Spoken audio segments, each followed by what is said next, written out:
Sahabat yang beriman yang dirahmati oleh Allah Subhanahu wa Ta'ala, kalian pernah nggak sih mengibahin orang atau membicarakan keburukan orang? Nah, ini dia pembahasan kita kali ini. Untuk itu, jangan di-skip dulu, tonton videonya sampai habis supaya kalian bisa stop ngomongin orang ataupun gibahin orang. Ini merupakan ilmu yang sangat penting untuk kehidupan kita, baik di dunia maupun di akhirat nanti.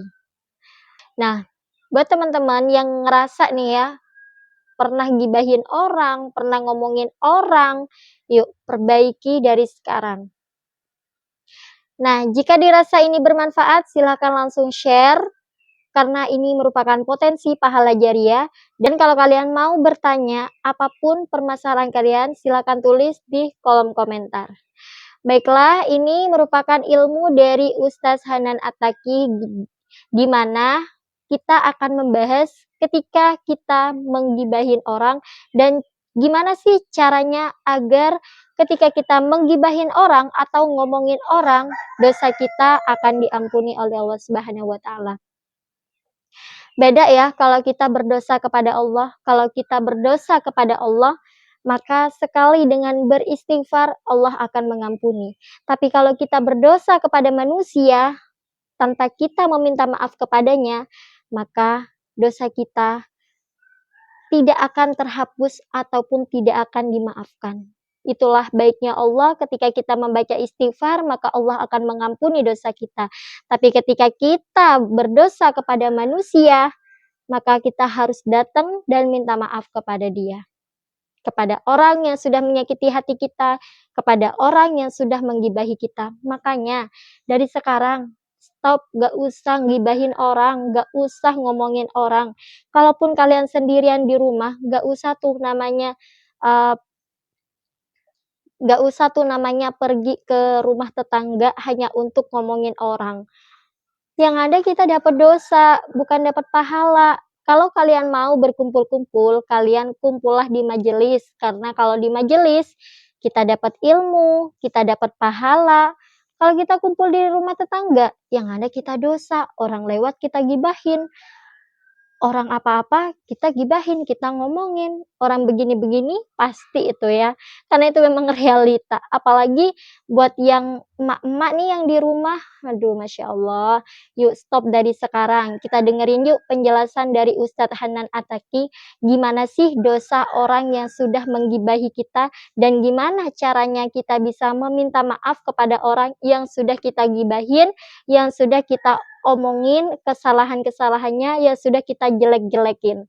Ini dia videonya. Ke pasar malam cari takoyaki. Cakep. Pulangnya ke rumah Kak Buni. Cakep. Terima kasih Ustadz Hanan Attaqi sudah membersamai hari ini. Yeay. Mohon izin perkenalkan, nama saya Indah Amalia. Teh Indah. Iya. Silakan Teh Indah. Oke. Mbak Indah ini apa? MC ya? MC. Sedikit belajar Ustadz. Gayanya gaya MC soalnya, MC wedding. Amin doanya Ustadz. Apakah benar Ustadz, dosa gibah tidak Allah ampuni atau Allah maafkan sebelum kita itu meminta maaf kepada orang yang kita bicarakan? Lantas kalau kita meminta maaf, misalkan kita udah minta maaf, ada orang lain yang belum kita minta maafin, atau kita lupa pernah gibahin orang itu. Bagaimana Ustadz? Dosanya apakah memang tetap melekat di kita sampai ketika nanti kita sudah Allah wafatkan? Apakah bagaimana Ustadz? Dosa yang kita lakukan kepada Allah ketika kita beristighfar, maka kita sudah selesai. Yang capek itu adalah dosa yang kita lakukan kepada manusia. Gak cukup dengan istighfar, kita harus menebus. Karena dosa itu adalah hutang. Nah, bagaimana cara kita menebusnya? Tergantung kesalahannya. Jadi gak bisa kalian berhutang sama orang, terus ujung-ujungnya istighfar. Hutangnya gak lunas itu. Ya Allah, maafkan saya punya hutang dan belum dibayar 1 juta. Astagfirullah. Udah selesai, astagfirullah. Alhamdulillah, hutang saya lunas. Enggak. hutang salahnya kepada Allah nggak dianggap hutang. Begitu kita istighfar selesai. Itulah baiknya Allah. Tapi kesalahan kita kepada manusia itu utang. Nggak akan selesai dengan istighfar. Istighfar tetap tapi double. Setelah istighfar kepada Allah, kita harus membayar hutang kita kepada orang tersebut. Nah, cara bayar hutangnya tergantung dosanya. Kalau dosanya uang, maka kembalikan hak dia. Kalau misalnya kita mengambil hak dia secara tidak halal atau secara zalim, kembalikan haknya, baru dosanya dimaafkan. Kalau dosanya adalah kehormatan, kembalikan kehormatannya. Kalau dosanya adalah nama baik, bersihkan nama baiknya. Kalau dosanya adalah fitnah, hapus fitnah tentang dia. Itu cara kita bayar hutang. Kalau kita nggak bisa minta maaf karena nggak ke-reach lagi orangnya udah kemana misalnya, atau bahkan dia yang meng-cut off kita, minimal kita bersihkan nama dia setelah kita memfitnah atau menggibah dia. Semampu kita. Misalnya tadi kita ngomongin dia di depan siapa.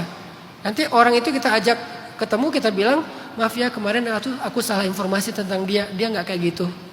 Itu kewajiban kita, membersihkan nama dia yang udah kita coreng. Itu cara bayar hutang, barulah dosa kita lunas. Kalau enggak, apalagi dosa gibah, itu tuh akan merugikan kita sekali di akhirat. Kenapa rugi kata Nabi? Karena kita harus mentransfer pahala kita untuk membayar hutang dosa tersebut. Kalau pahala kita kurang, kita harus menerima transfer dosa dia untuk menebus dosa kesalahan kita yang tadi.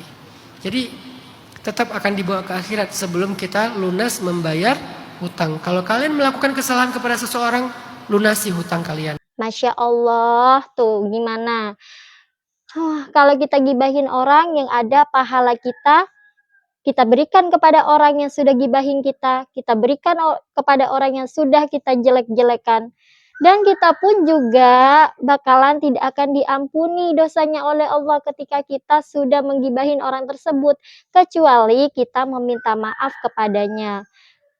Terus kalau misalkan tadi kan sudah dijelasin ya, kita nggak tahu entah kemana orang yang sudah kita jelek-jelekin, meskipun kalian kayak yang telaah dulu, kalian melakukan kesalahan apa kepada orang tersebut, misalkan kalian menjelek-jelekin, kata Ustadz Hanan Attaqi, angkatlah namanya, bersihkan namanya. Kalau itu merupakan suatu fitnah atau salah informasi. Terus kalau kita berbuat salah nyakitin hati dia, sembuhin lukanya, baru kita dimaafin oleh Allah.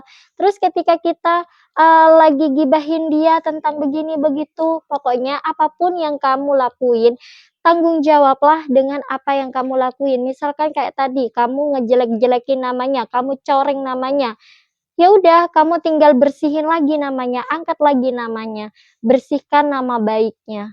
Terus misalkan kalau kalian gibahin tentang fitnah mereka, ngomong kepada orang-orang kalau kalian hanya memfitnah mereka.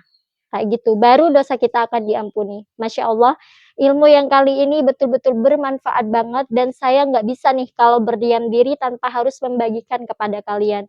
Semoga ini merupakan ilmu yang bermanfaat dan suatu ilmu yang akan menghantarkan kita untuk stop lagi gibahin orang, untuk stop lagi ngomongin orang.